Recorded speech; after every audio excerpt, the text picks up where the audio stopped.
It doesn't happen without the coaching staff, the offense, and the pitching staff that we had. I mean, I've played with phenomenal guys throughout my career, and these guys are just as good as those guys. And it's just awesome being surrounded by this group and how good they are, and just everyone picks up everybody, and it all kind of meshes together, and that's what happens. Wins happen with a good team like we have.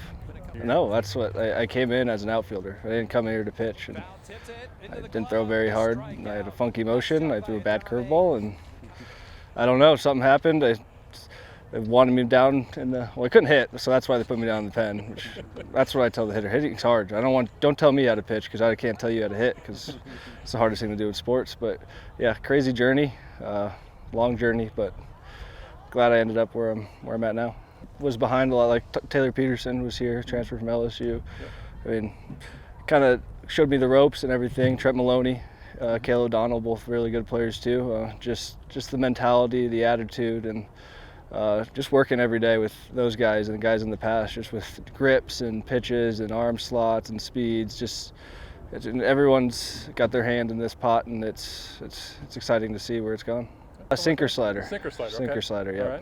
All right. You said you threw a bad curveball or something. Where'd the slider come from?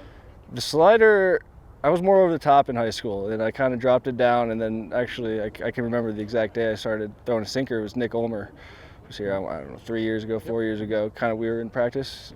He's like, hey, try throwing it like this. And I threw one pitch like that and never looked back.